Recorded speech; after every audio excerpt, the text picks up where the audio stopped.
Good afternoon student. हम class 7th की महाभारत पढ़ रहे थे। आज हम उसका अगला चैप्टर पांडवों और कौरवों के सेनापति 28 चैप्टर पढ़ेंगे।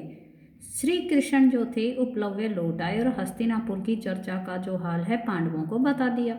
युधिष्ठिर अपने भाइयों से कहने लगे, भैया अब तो बस सेना तैयार कर लो और अपनी व्यूह रचना सही रूप से कर लो।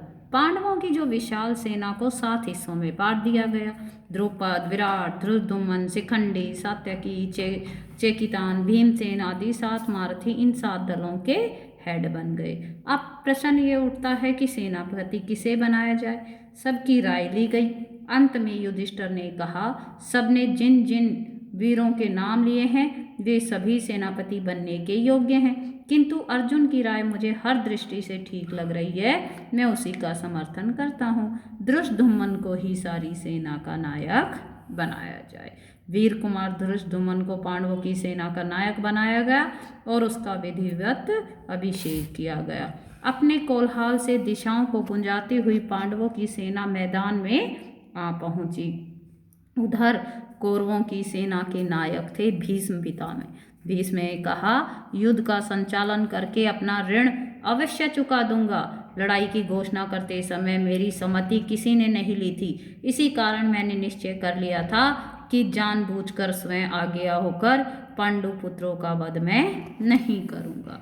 कर्ण तुम लोगों का बहुत ही प्यारा है। शुरू में ही वह मेरा तथा मेरी सम्मतियों का विरोध करता आया है। अतः अच्छा हो कि अगर यह सेनापति बन जाए, इससे मुझे कोई आपत्ति नहीं होगी। कर्ण का उद्दंड व्यवहार भीष्म को सदा से ही बहुत खटकता रहता था। कर्ण ने भी हट कर लिया था कि जब तक भीष्म जीवित रहेंगे तब तक वह युद्ध भूमि में प्रवेश ही नहीं करेगा। भीष्म के मारे जाने के बाद ही वह लड़ाई में भाग लेगा और केवल अर्जुन को ही मारेगा। दुर्योधन ने सब सोच समझकर पितामह भीष्म की शर्त मान ली और उन्हीं को सेनापति नियुक्त किया गया। फलतः कर्ण तब तक के लिए युद्ध से अलग रहा। पितामह के नायकत्व में कौरव सेना समुद्र की तरह लहरें मारती हुई कुरुक्षेत्र की ओर बढ़ती चली गई। इधर युद्ध की तैयारी हो रही थी और उधर एक रोज बलराम पांडवों की छावनी में एकाएक जा पहुंचे। बलराम जी ने अपने बड़े बूढ़े विराट राज और द्रुपद राज को विधि पूर्वक प्रणाम किया और धर्मराज के पास बैठ गए। वो बोले, कितनी ही बार मैंने कृष्ण को कहा था कि हमारे लिए तो पांडव और कौरव दोनों ही एक बराबर हैं, इससे हमें बीच में पड़ने की जरूरत ही नहीं है, पर कृष्ण ने मेरी बात ही नहीं मानी। अर्जुन के प्रति उसका ज्यादा प्यार है कि उसने तुम्हारे पक्ष में रहकर युद्ध करना भी स्वीकार कर लिया। जिस तरफ कृष्ण हो उसके विपक्ष में मैं भला कैसे जाऊं। भीम और दुर्योधन दोनों ही मुझसे गदा युद्ध सीखा है, दोनों ही मेरे शिष्य हैं, दोनों पर मेरा एक जैसा प्यार है। इन दोनों कुरुवंशियों को यूं आपस में लड़ते मरते देखना मुझसे सहन नहीं होता है। लड़ो तुम लोग, परंतु यह सब देखने के लिए मैं यहाँ नहीं रह सकता। मुझे अब संसार से विराग हो गया, अतः मैं जा रहा हूँ। युद्ध के समय सारे भारतवर्ष में 2 ही राजा युद्ध में शामिल नहीं हुए और तटस्थ थे, एक बलराम और दूसरे भोजकट के राजा रुक्मी। रुक्मी की छोटी बहन रुक्मणी श्री कृष्ण की पत्नी थी। कुरुक्षेत्र में होने वाले युद्ध के समाचार सुनकर रुक्मी एक अक्षौणी सेना लेकर युद्ध में शामिल होने को गया।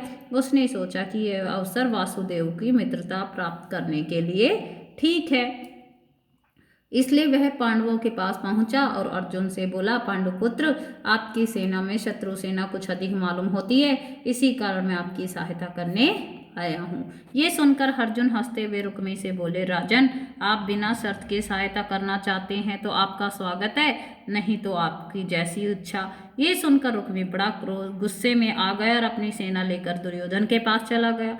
रुक्मी ने दुर्योधन से कहा, पांडव मेरी मदद नहीं चाहते, इस कारण मैं आपकी मदद करने आया हूँ।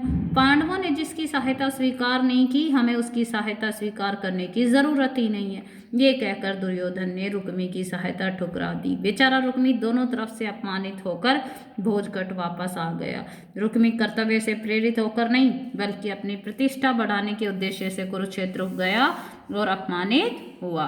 कुरुक्षेत्र के मैदान में दोनों तरफ की सेनाएं लड़ने को तैयार खड़ी थी। उन दिनों की रीति के अनुसार दोनों पक्ष के वीरों ने युद्ध नीति पर चलने की प्रतिज्ञाएं ली। कौरवों की सेना की व्यूह रचना देखकर युधिष्ठिर ने अर्जुन को आज्ञा दी, एक जगह सब वीरों को इकट्ठे रहकर लड़ना होगा, अतः सेना को सूची मुख सुई की नोक के समान व्यूह से सज्जित करो। इस प्रकार दोनों पक्षों की सेनाओं की व्यूह रचना हो गई। अर्जुन ने युद्ध के लिए तैयार हुए वीरों को देखा तो उसके मन में शंका हुई कि हम ये क्या करने जा रहे हैं। उसने अपनी वे शंका श्री कृष्ण पर प्रकट कर दी। तब अर्जुन के इस भ्रम को दूर करने के लिए श्री कृष्ण ने कुरुक्षेत्र में जिस कर्म योग का उपदेश दिया वह तो विश्व विख्यात है। सब लोग इसी की राह देख रहे थे कि कब युद्ध शुरू हो, पर एकाएक पांडव सेना के बीच में हलचल मच गई। देखते क्या है कि युधिष्ठिर ने अचानक अपना कवच और धनुष बाण उतार कर रथ पर रख दिया है और रथ से उतरकर हाथ जोड़े कौरव सेना की हथियारबंद पंक्तियों को चीरते हुए भीष्म की ओर पैदल चले जा रहे हैं। बिना सूचना दिए उनको इस प्रकार जाते देखकर दोनों ही पक्ष वाले अचंभे में पड़ गए। अर्जुन तुरंत रथ से कूद पड़ा और युधिष्ठिर के पीछे कौरव सेना में घुस गया। दूसरे पांडव और श्री कृष्ण भी उसके साथ ही हो लिए। इतने में श्री कृष्ण बोले, अर्जुन मैं समझ गया हूँ कि महाराज युधिष्ठिर की इच्छा क्या है। बिना बड़ों की आज्ञा लिए युद्ध करना अनुचित माना जाता है। धर्मराज का उद्देश्य अच्छा ही है। शत्रु सेना के हथियारबंद वीरों की कतार को चीरते हुए युधिष्ठिर सीधे भिता में भीष्म के पास पहुंच गए और झुककर उनके चरण छुए।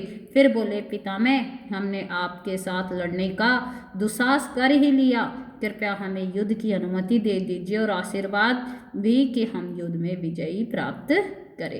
भीष्म बोले, बेटा युधिष्ठिर मुझे तुमसे यही आशा थी। मैं स्वतंत्र नहीं हूँ, मजबूर होकर मुझे तुम्हारे विपक्ष में रहना पड़ रहा है। फिर भी मेरी यही कामना है कि रण में विजय तुम्हारी ही हो।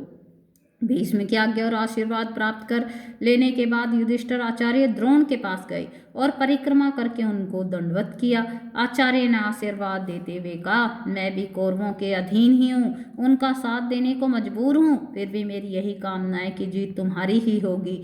आचार्य द्रोण से आशीष लेकर धर्मराज ने आचार्य कृप, मद्राज, शल्य के पास जाकर उनसे भी आशीर्वाद प्राप्त किए और सेना में वापस आ गए। युद्ध शुरू हुआ तो पहले बड़े योद्धाओं में द्वंद्व होने लगा। बराबर की ताकत वाले एक ही जैसे हथियार लेकर दो दो की जोड़ी में लड़ने लगे। अर्जुन के साथ भीम, सात्यकी के साथ भीष्म, कृतवर्मा और अभिमन्यु भृतपाल के साथ भिड़ गए। भीमसेन दुर्योधन से जा भिड़ा। युधिष्ठिर शल्य के साथ लड़ने लगे। धृष्टद्युम्न ने आचार्य द्रोण पर सारी शक्ति लगाकर हमला बोल दिया और इसी प्रकार प्रत्येक वीर युद्ध धर्म का पालन करता हुआ द्वंद्व युद्ध करने लगा। भीष्म के नेतृत्व में कौरव वीरों ने 10 दिन तक युद्ध किया। 10 दिन के बाद भीष्म हाथ हो गए और द्रोणाचार्य सेनापति नियुक्त किए गए। द्रोणाचार्य भी जब खेत रहे तो कर्ण को सेनापति ग्रहण करना पड़ा। 17वें दिन की लड़ाई में कर्ण का भी स्वर्गवास हो गया। इसके बाद शल्य ने कौरवों का सेनापति बनकर सेना का संचालन किया। इस प्रकार महाभारत का युद्ध कुल 18 दिन तक चला।